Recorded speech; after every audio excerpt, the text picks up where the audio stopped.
बिस्मिल्लाहिर्रहमानिर्रहीम। अस्सलाम वालेकुम स्टूडेंट, मैं हूं वाजिद अली कंबो, आपका केमिस्ट्री टीचर। स्टूडेंट, हम second year organic chemistry chapter 7 उसको स्टडी कर रहे हैं। आज के लेक्चर में हम नेचुरल गैस और पेट्रोलियम इसको डिस्कस करेंगे। तो आइए हम आगाज करते हैं नेचुरल गैस से। My dear student, natural gas में ना जो जो चीजें हम पढ़ेंगे उसमें इसकी definition, composition, formation of natural gas and uses of natural gas, इतना हमारे सिलेबस में है। तो नेचुरल गैस को हमारे मुल्क में इसे हम सुई गैस कहते हैं। सुई गैस, वैसे तो ये कुदरती गैस है लेकिन हमारे मुल्क में इसे सुई गैस कहते हैं। वजह इसकी ये है कि बलूचिस्तान में एक जगह है सुई, उसमें 1952 में नेचुरल गैस के वास्ट रिजर्वायर जो है वो डिस्कवर हुए थे। और पाकिस्तान में जो नेचुरल गैस है वो सबसे ज्यादा सुई के मुकाम से निकाली जाती है। लिहाजा हमारे मुल्क में नेचुरल गैस को फिर नेचुरल गैस के बजाय सुई गैस के नाम से ज्यादा जाना जाता है। हम इसके डेफिनेशन की तरफ आते हैं। Student, natural gas is a gaseous mixture of low boiling hydrocarbon. दो बातें आ गई इसमें। एक, नेचुरल गैस एक गैसियस मिक्सचर है, ये मिक्सचर है गैसियस स्टेट में है। और ये मिक्सचर किन का है? लो बॉइलिंग हाइड्रोकार्बन का।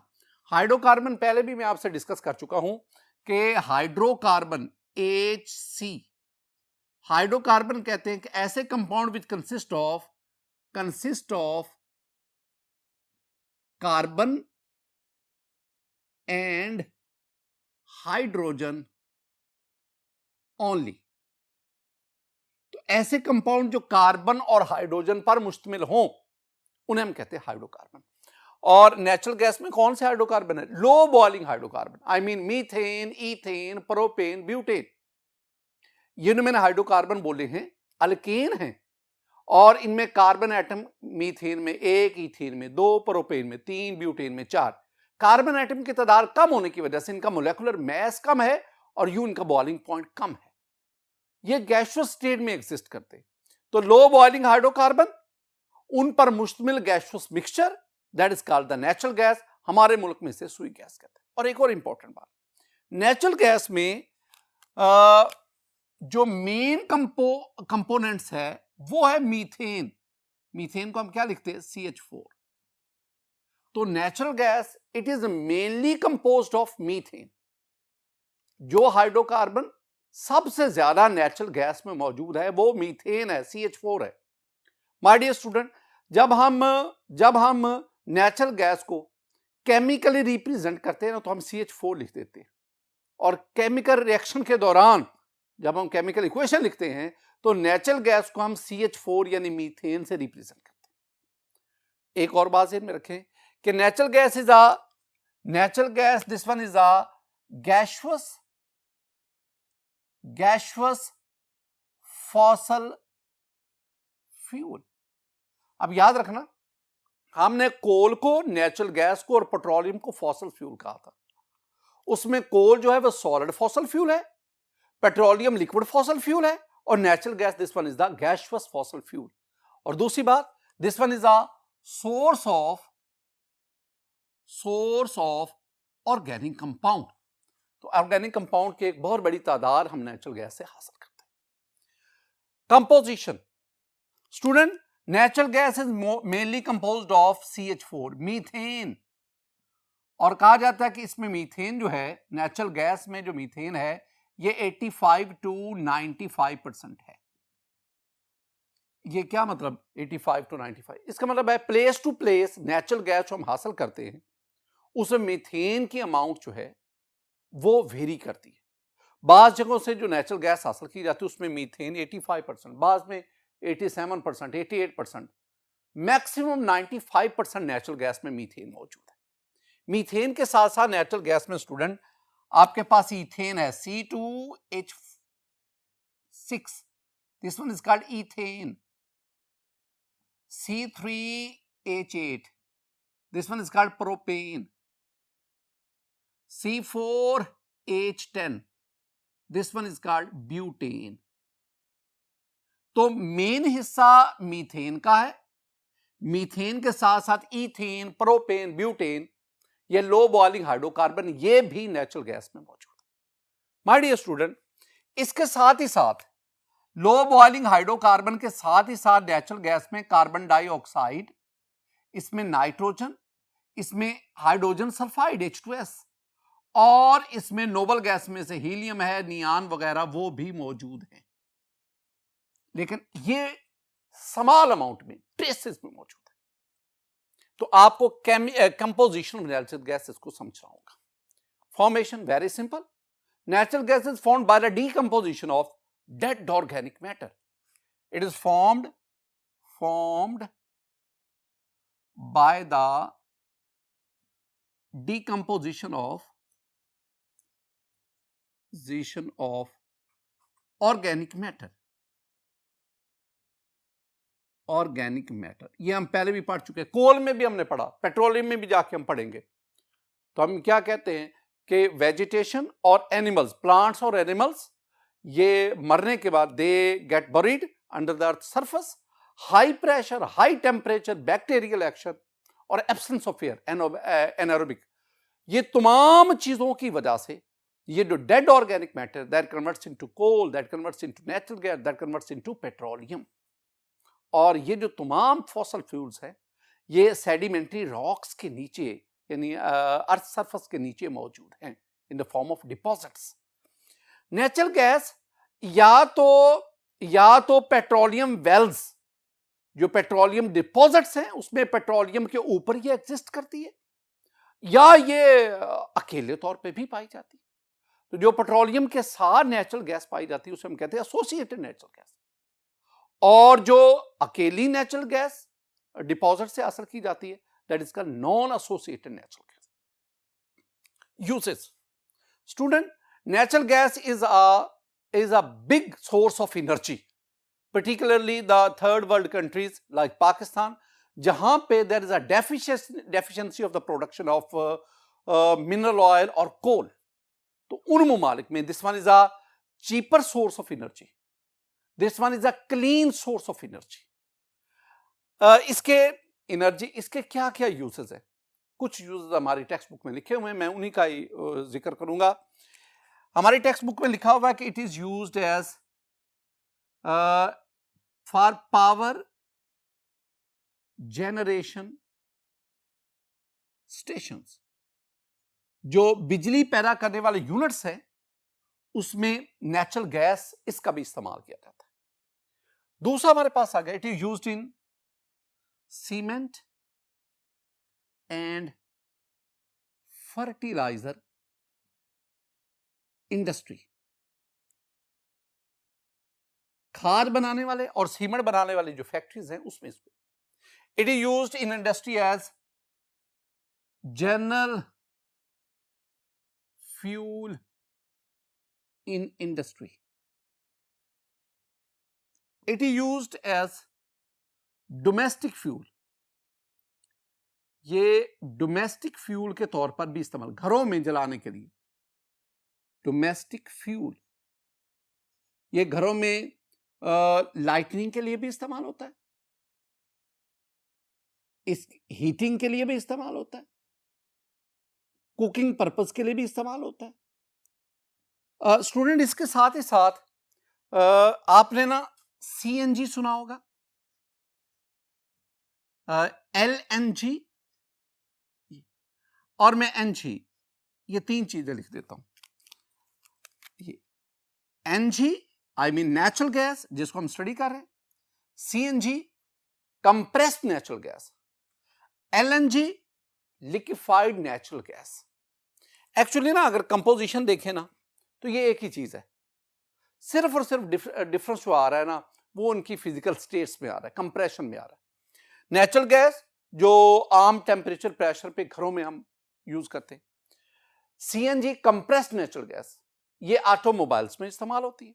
एक्चुअली होता क्या है कि नेचुरल गैस को हाई प्रेशर पर कंप्रेस किया जाता है कि ताकि इसका वॉल्यूम रिड्यूस करके ज्यादा अकोमोडेशन करवाई जाए और इसको सिलेंडर में फिल करके ऑटोमोबाइल में बतौर फ्यूल इस्तेमाल किया जाता है। लेकिन अगर आप यही natural gas under very low temperature -120 to -170 degree centigrade और वेरी हाई प्रेशर, उस पर अगर आप नेचुरल गैस को डील करेंगे तो that liquefy and we get the LNG, liquefied natural gas.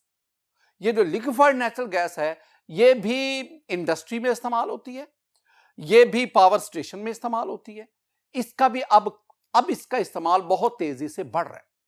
Pakistan में भी इसका इस्तेमाल अब तेजी से बढ़ता जा रहा है। स्टूडेंट, आपने एक और चीज भी पढ़ी होगी, वो होती है LPG, लिक्विफाइड पेट्रोलियम गैस। जब हम पेट्रोलियम की फ्रैक्शन डिस्टिलेशन करते हैं ना, तो हमारे पास एक गैसियस फ्रैक्शन हासिल होती है। That gaseous fraction is actually the natural gas. उस गैसियस फ्रैक्शन की फर्दर फ्रैक्शन डिस्टिलेशन से हमारे पास बाय प्रोडक्ट के तौर पर LPG हासिल होती है, that is called liquefied petroleum gas. वो जो लिक्विफाइड पेट्रोलियम गैस है उसकी कंपोजिशन नेचुरल गैस से, CNG से, LNG से मुख्तलिफ होती है। अब नेचुरल गैस में methane is the main components, जबकि इसके साथ इथेन, प्रोपेन, ब्यूटेन ये मौजूद हैं। लेकिन जो LPG है उसमें प्रोपेन और प्रोपाइलीन, ब्यूटेन और butylene, they are the main components. तो उसमें कैलोरीफिक वैल्यू उसकी ज्यादा होती है, लेकिन that is smoky in nature. ये जो है ये this is very clean fuel. तो CNG को ये बेनिफिट हासिल है। स्टूडेंट, ये सारी की सारी बातें मैंने आपके साथ नेचुरल गैस के बारे में, जिसे हमारे मुल्क में सुई गैस कहते हैं, उसके बारे में। माय डियर स्टूडेंट, आज के लेक्चर में दूसरी जो चीज हम पढ़ने जा रहे हैं दैट इज पेट्रोलियम। पेट्रोलियम के कई नाम हैं। पेट्रोलियम को हम क्रूड ऑयल भी कहते हैं, हम इसे क्रूड ऑयल भी कहते हैं, हम इसे मिनरल ऑयल भी कहते हैं। मिनरल ऑयल, इसे लिक्विड गोल्ड भी कहा जाता है। लिक्विड गोल्ड, इसे लिक्विड गोल्ड भी कहा जाता है, इसे गोल्ड फ्यूल भी कहा जाता है। इसके मुख्तलिफ नाम, हम इसे ज्यादातर पेट्रोलियम के नाम से ही जानते हैं। स्टूडेंट, डेफिनेशन इसकी, इसमें हम कहेंगे a liquid mixture of hydrocarbons. जो नेचुरल गैस थी that is a gaseous mixture of hydrocarbon, this one is a liquid mixture of hydrocarbon. एक और भी फर्क है, that contains a low boiling hydrocarbon. लेकिन पेट्रोलियम जो है इसमें C1 से लेकर C40 तक तमाम हाइड्रोकार्बन मौजूद है, C1 से C40 तक। नेचुरल गैस में हमने क्या कहा था, C1 methane, C2 ethane, C3 propane, C4 butane, butane तक, और उससे ज्यादा जो हाइड्रोकार्बन वो ना होने के बराबर मौजूद। लेकिन इसमें मीथेन से लेकर C40 तक, मीथेन, इथेन, प्रोपेन, कार्बन 1 2 3 4 5 6 10 20 40 तक। I mean this one is a complex mixture of hydrocarbon. ये हाइड्रोकार्बन का एक कंप्लेक्स मिक्सचर है। It exist in liquid state which is viscous, गाढ़ा है, स्टिकी, लेसदार एंड ब्लैकिश इन कलर। कहां पाया जाता है? Found under the earth surface. तीन बातें हैं, पहले उसके कंपोजिशन का जिक्र है, दूसरा उसकी फिजिकल स्टेट का जिक्र है डेफिनेशन के अंदर, और तीसरा उसके अकरेंस का जिक्र है। तीन बातों को डेफिनेशन में यकजा कर दिया गया। माय डियर स्टूडेंट, पेट्रोलियम के meanings, the word petroleum is derived from two Latin words. एक लफ्ज है पेट्रा और दूसरा है oleum. My dear student, petra mean rock, चट्टान, और ओलियम ऑयल, तेल। क्या मतलब? तो मतलब बना rock oil. Meanings, rock oil क्यों? क्योंकि इसको जेरे जमीन सेडिमेंट्री रॉक्स, वहां से इसको ड्रिलिंग से निकाला जाता है। तो जमीन के अंदर बहुत बड़ी बड़ी रॉक्स, उन रॉक्स के अंदर उन sedimentary rocks, rock of strata वहां भी ये मौजूद है। उन सेडिमेंट्री रॉक्स के अंदर ये पेट्रोलियम के वास्ट रेजरवायर है, बहुत बड़े पैमाने पर इसके जखायर मौजूद हैं। और फिर वहां से ड्रिलिंग के जरिए इसको पंप आउट किया जाता है। तो इसको वही नाम दिया गया रॉक ऑयल। इसको मैंने पहले भी कहा, इसके और भी नाम है, मिनरल ऑयल भी इसे कहते हैं, इसे क्रूड ऑयल भी कहते हैं। अब एक बात ध्यान में रखें कि mineral oil in its refined form is called petroleum।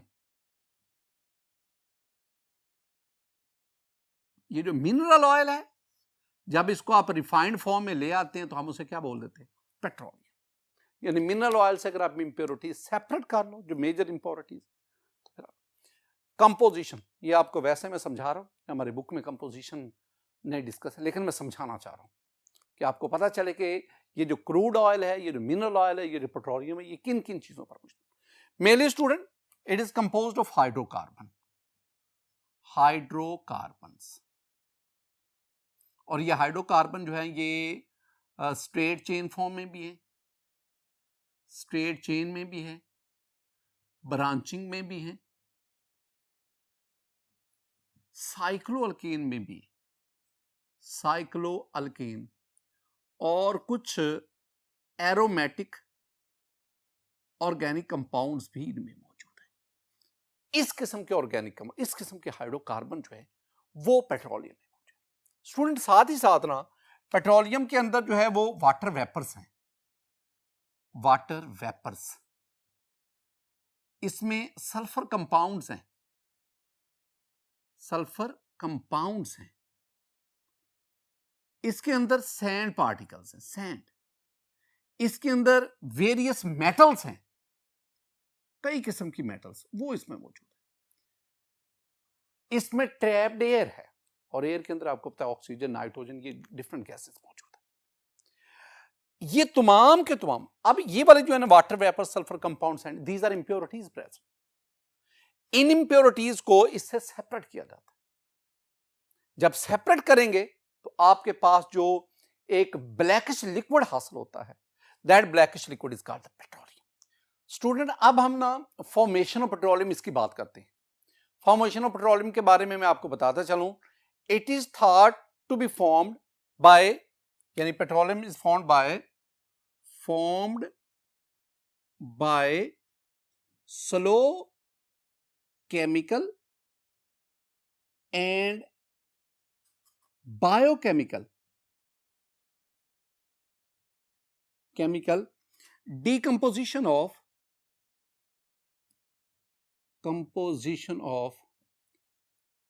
organic matter, dead organic matter,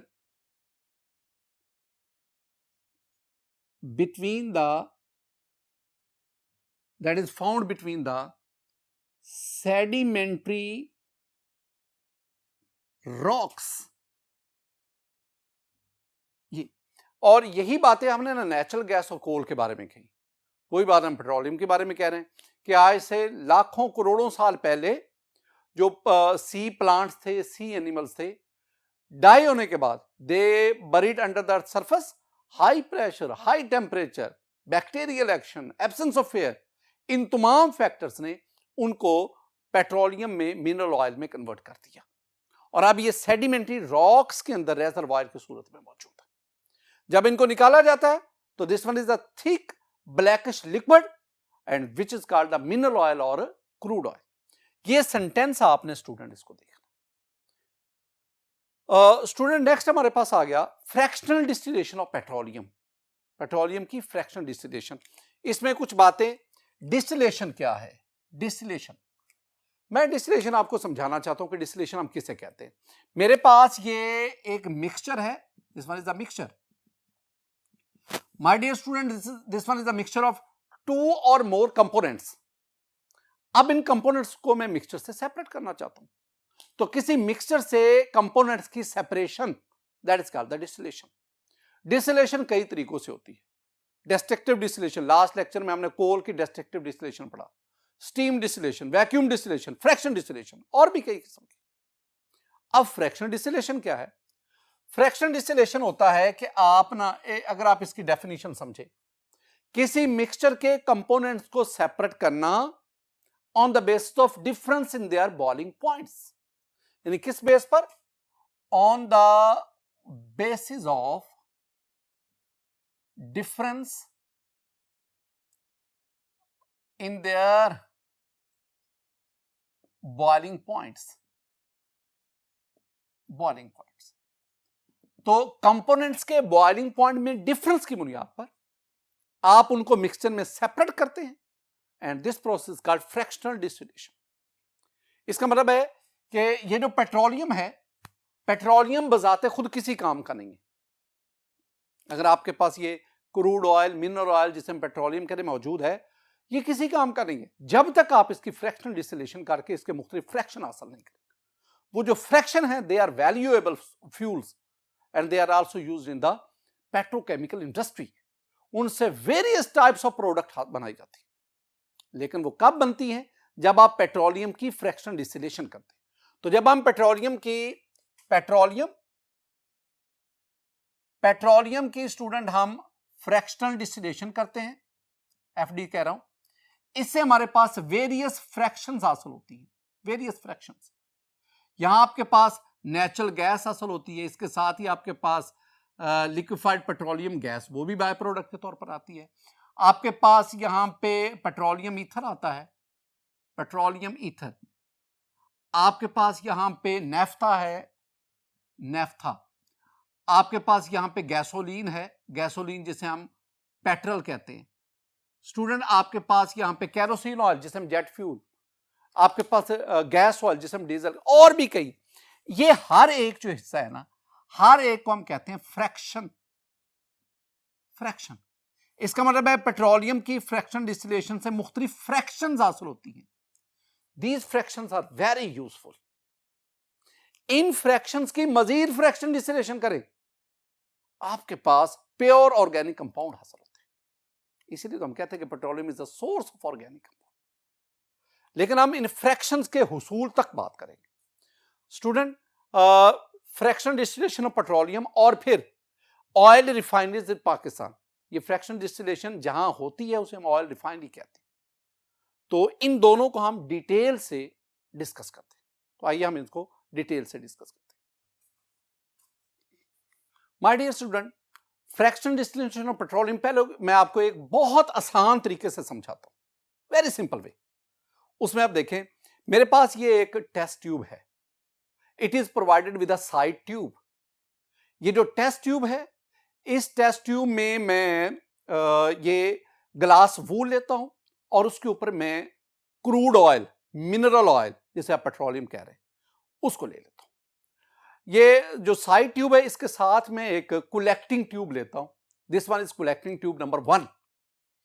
अब इस टेस्ट ट्यूब का जो ऊपर मैं कोर की मदद से इसके अंदर थर्मोमीटर इंसर्ट करता हूं।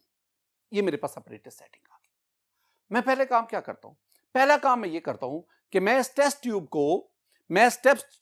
ट्यूब को हॉट वाटर उससे हीट करता हूं, यानी इसको मैं जेंटल हीटिंग करता हूं।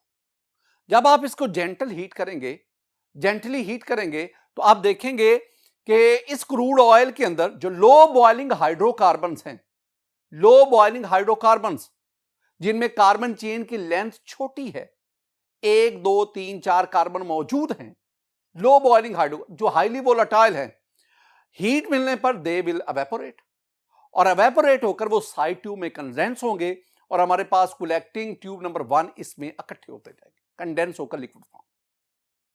आप देखेंगे इस सारे प्रोसेस के दौरान टेम्परेचर जो है वो 40 डिग्री सेंटीग्रेड ही रहता है। जब इस क्रूड ऑयल के अंदर लो बॉइलिंग लिक्विड सारे के सारे एवेपोरेट होकर कंडेंस होकर कलेक्टिंग ट्यूब नंबर 1 में इकट्ठे हो जाएंगे, अब हम क्या करेंगे? अब हम कलेक्टिंग ट्यूब नंबर 2 इसको लेते हैं और अब हम इसको बंसन बर्नर से डायरेक्टली हीट करते हैं, आई मीन टेम्परेचर इंक्रीज करते हैं। जब आप टेम्परेचर इंक्रीज करेंगे ना, अब पहले से ज्यादा बॉइलिंग पॉइंट वाले हाइड्रोकार्बन वो एवेपोरेट होंगे और वो भी इसी तरह कंडेंस होकर कलेक्टिंग ट्यूब नंबर 2 उसमें कलेक्ट होते जाएंगे। अब आपके पास ये जो लिक्विड हासिल होगा ना, it is pale yellow in colour, ये पहले से मुख्तलिफ है। जो पहले हमारे पास वो फ्रैक्शन नंबर 1 थी, और ये जो अब हमारे पास पेल कलेक्टिंग ट्यूब नंबर 2 जो पेल येलो लिक्विड कर रखती है, this one is fraction number 2। अब इसी तरह आप इसको हीट करते जाएंगे, जैसे जैसे आप हीट करते जाएंगे वैसे वैसे आपके पास डिफरेंट फ्रैक्शंस हासिल होती जाएंगे। माय डियर स्टूडेंट, ये आपके पास मुख्तलिफ फ्रैक्शन हासिल हुई। अब आप इनमें देखेंगे तो इनका कलर जो है ना वो colourless, pale yellow, dark yellow, इस तरह कलर जो है वो डार्क होता जाता है, और एंड पे हमारे पास ब्लैकिश टाइप का एक मटेरियल हासिल होता है। These are fractions which are obtained due to fractional distillation of crude oil। अब याद रखना, ये जो हर एक आपके पास फ्रैक्शन आई है ना, ये फ्रैक्शन को प्योर कंपाउंड नहीं है, ये फ्रैक्शन भी मिक्सचर ऑफ हाइड्रोकार्बन है। मतलब अगर आप पहली फ्रैक्शन की बात करेंगे, ये पहली फ्रैक्शन जो है ये पेट्रोलियम ईथर है। ये जो पेट्रोलियम ईथर है, this one is petroleum ether, this one is a mixture of pentane and hexane, उनका मिक्सचर। इस तरह ये आपके पास ये जो डार्क में आ गया, this one is gas oil, this one is a mixture of 6 to 7 hydrocarbons. इसका मतलब है ये जो फ्रैक्शंस हमारे पास हासिल हुई हैं पेट्रोलियम की फ्रैक्शन डिस्टिलेशन से, ये फ्रैक्शन बजाते खुद मिक्सचर्स है। इसका मतलब है कि आप इन फ्रैक्शन की फर्दर फ्रैक्शन डिस्टिलेशन करके प्योर कंपाउंड हासिल कर सकते हैं, और वही था ना हमारा सोर्स ऑफ ऑर्गेनिक कंपाउंड। लेकिन ये फ्रैक्शंस बजाते खुद एज ए फ्यूल या डिफरेंट पर्पसेज हैं, एवरीडे लाइफ में इनके मुख्तलिफ यूजेस हैं, वहां ये इस्तेमाल होता है। ये तो मैंने आपको एक सिंपल वे से fractional distillation of crude oil समझाया। अब यही काम माय डियर स्टूडेंट बहुत बड़े पैमाने पे ऑयल रिफाइनरी के अंदर होता है। ऑयल रिफाइनरी एक वास्ट एरिया पे मुश्तमिल एक फैक्ट्री है, एक बहुत बड़ा कारखाना है, और ये बहुत कॉम्प्लिकेटेड। इसमें अगर आप देखेंगे तो इसमें इस पाइप के जरिए हम क्रूड ऑयल उसको फर्नेस में, और फर्नेस में इसको हीट किया जाता है। दो बातें ध्यान में रखना, फर्नेस में क्रूड ऑयल को रफली 400 डिग्री सेंटीग्रेड तक अंडर हाई प्रेशर इसको हीट किया जाता है, और फिर ये हमारे पास एक फ्रैक्शनेटिंग टावर है, और ये highly compressed hot crude oil ये इस फ्रैक्शनेटिंग टावर में नॉर्मल प्रेशर पे जाता है। जो ये नॉर्मल प्रेशर पे जाएगा, ये हॉट क्रूड ऑयल फौरन एवेपोरेट होगा, इसके वेपर्स बनेंगे। अब होगा क्या, यहां पे वो जो वेपर्स हैं वो नीचे से ऊपर की तरफ उठेंगे, नीचे से ऊपर की तरफ, और ये मुख्तलिफ ना स्टील ट्रेज हैं। स्टील इस फ्रैक्शनेटिंग टावर ये मुख्तलिफ स्टील ट्रेज हैं, और इन स्टील ट्रेज के अंदर ये बबल कैप्स हैं। ये जो वेपर्स हैं ये इन बबल कैप्स में से पास होंगे। वो वेपर्स जो हाई बॉइलिंग लिक्विड के हैं, दे विल सेटल डाउन, वो नीचे बैठते जाएंगे, और जैसे जैसे वेपर्स में लो बॉइलिंग लिक्विड होंगे वैसे वैसे वो ऊपर चलते जाएंगे, और वेपर्स अपने कंपार्टमेंट्स में जाकर कंडेंस होंगे, और कंडेंस होकर वो लिक्विड स्टेट में कन्वर्ट हो जाते हैं, और इस तरह हमारे पास डिफरेंट फ्रैक्शंस हासिल होती जाती है।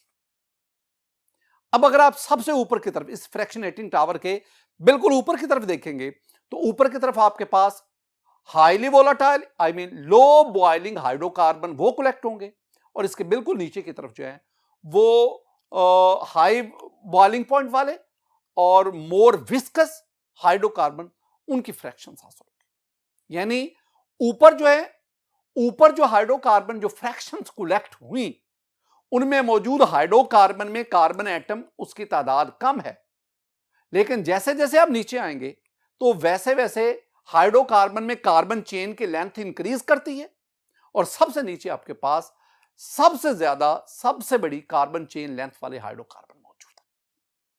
अगर इसको मैं एक और तरीके से जाहिर करूं तो ये मेरे पास फ्रैक्शनेटिंग टावर है, इसमें ये मुख्तलिफ फ्रैक्शंस मौजूद है। अगर आप ऊपर की तरफ देखेंगे तो ऊपर आपके पास जो फ्रैक्शंस हैं, they have low boiling point, more volatile, they are less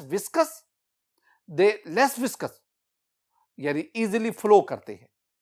लेकिन इसके बरक्स जो आपके पास नीचे मौजूद है fractions, they are highly boiling, they have high boiling points, they are more viscous, they are less volatile, ये इनमें है, और इस तरह इनके कलर में भी वेरिएशन आती जाती है। स्टूडेंट एक काम आपने करना है, हमारी टेक्स्ट बुक में ना ये कॉम्प्रीहेंसिव टेबल बना हुआ है। This table consist of 4 columns. पहले कॉलम में यू हैव द फ्रैक्शंस। हमारी बुक में जो पेट्रोलियम की फ्रैक्शनल डिस्टिलेशन से 9 फ्रैक्शंस उनका जिक्र है। अगर आप इन फ्रैक्शन को देखेंगे तो आपके पास सबसे पहले नेचुरल गैस है, पेट्रोलियम ईथर है, लिग्रॉन या नेफ्था है, उसके बाद gasoline, gasoline is also called the petrol, उसके बाद केरोसिन है, kerosene is called jet fuel, kerosene is called हमारी जुबान में से हम मट्टी का तेल कहते हैं। उसके बाद आपके पास गैस ऑयल है जिसे हम डीजल कहते हैं। उसके बाद आपके पास ये लुब्रिकेटिंग ऑयल एंड ग्रीसेस हैं, फिर आपके पास ये पैराफिन है, फिर आपके पास ये असफाल्ट है या जिसे आप पेट्रोलियम कोक कहते हैं। स्टूडेंट ये असफाल्ट जो है ये लोग हम इसे आम जुबान में कहते हैं, ये सड़कों के ऊपर बिछाई जाती है। तो पहले कॉलम में इन 9 फ्रैक्शंस के नाम हैं, तरतीब वाइज इनको याद करना है। साथ ही ना अगर आप देखेंगे तो इन सब की boiling point range, boiling point नहीं, बॉइलिंग पॉइंट तो एक कंपाउंड का होता है ना, तो फ्रैक्शन क्या है, each fraction is a mixture of compound. तो हर एक फ्रैक्शन की बॉइलिंग पॉइंट रेंज दी हुई है, आपने इन सब की बॉइलिंग पॉइंट रेंज देखती है। अगर आप आखिरी 2 को देखेंगे ना तो आपके पास ये जो पैराफिन आ रहा है, पैराफिन का मेल्टिंग पॉइंट दिया हुआ है 50 डिग्री सेंटीग्रेड।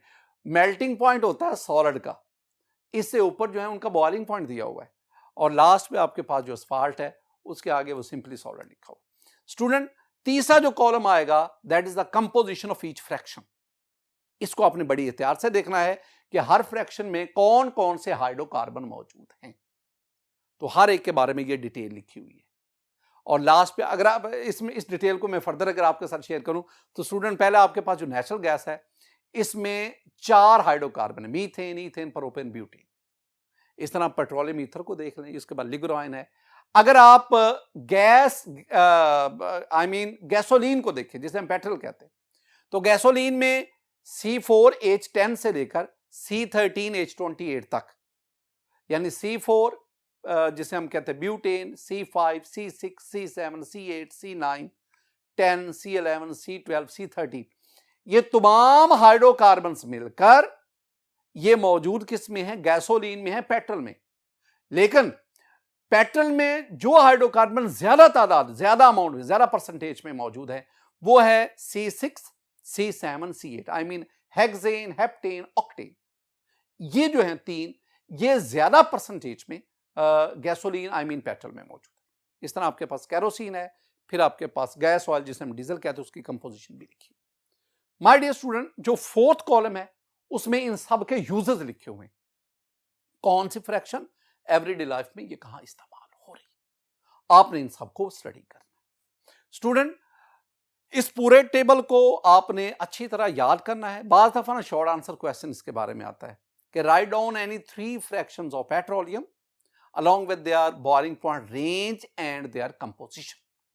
और अक्सर में आपके बोर्ड के एग्जाम में या एंट्री टेस्ट वगैरह में इस टेबल से रेलेवेंट कोई ना कोई एमसीक्यू जरूर पूछा जाता है, तो आपकी इस टेबल के ऊपर ग्रिप होनी चाहिए। माय डियर स्टूडेंट, हम आगे बढ़ते हैं। हमारे पास एक नया टॉपिक आया, ऑयल रिफाइनरीज इन पाकिस्तान। पहले मैं टेक्स्ट बुक की बात करूंगा। हमारी टेक्स्ट बुक क्या कहती है? हमारी टेक्स्ट बुक कहती है कि पाकिस्तान में 4 ऑयल रिफाइनरीज हैं। तो मैं ये टेबल बना देता हूं, इसमें ऑयल रिफाइनरी, उसकी लोकेशन कहां मौजूद है और फिर उसकी ऑयल रिफाइनिंग कैपेसिटी कितनी है। तो पहली ऑयल रिफाइनरी जो है that is Attock oil refinery. My dear student, Attock oil refinery is situated in Morgah, Rawalpindi. Rawalpindi उसका एक इलाका है मोरगा, और उसमें ये अटक ऑयल रिफाइनरी ये मौजूद है। इसकी जो ऑयल रिफाइनिंग कैपेसिटी है दैट इज 1.25 मिलियन टन्स। इस तरह 2 ऑयल रिफाइनरी जो है वो कराची में सिचुएटेड है, एक है नेशनल ऑयल रिफाइनरी और एक पाकिस्तान ऑयल रिफाइनरी। इन दोनों की जो मजमूई तौर पर जो है oil refining capacity that is 2.13 million turns.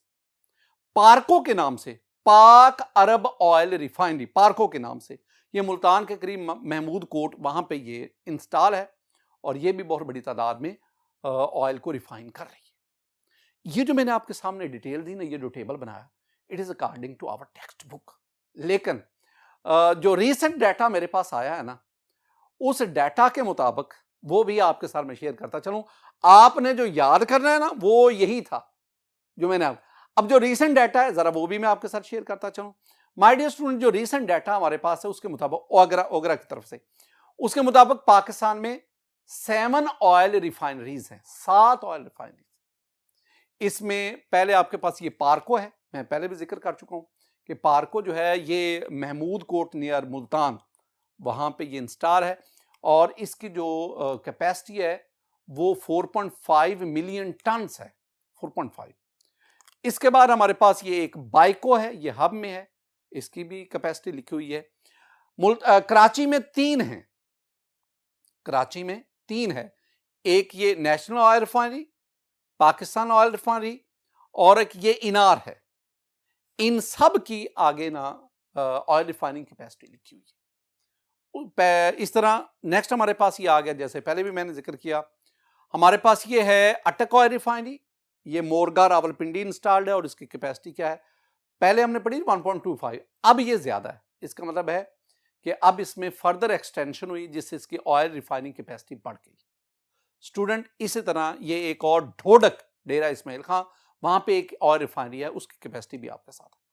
अगर आप इन 7 ऑयल रिफाइनरीज की टोटल ऑयल रिफाइनिंग कैपेसिटी देखें तो इनकी टोटल ऑयल रिफाइनिंग कैपेसिटी जो है वो 12.927 मिलियन टन है, यानी रफली 13 मिलियन टन है। तो ये डाटा था जो रीसेंट है, लेकिन आपने इसको सिर्फ देखना है, जो याद करना है ना आपने वो टेक्स्ट बुक वाला करना है। स्टूडेंट, आज के इस लेक्चर में हमने नेचुरल गैस और पेट्रोलियम को पढ़ा। मेरी दुआ है कि अल्लाह ताला आप पर अपना फजल फरमाए, मेरा अल्लाह ताला आप पर अपना करम फरमाए। अस्सलामु अलैकुम व रहमतुल्लाह।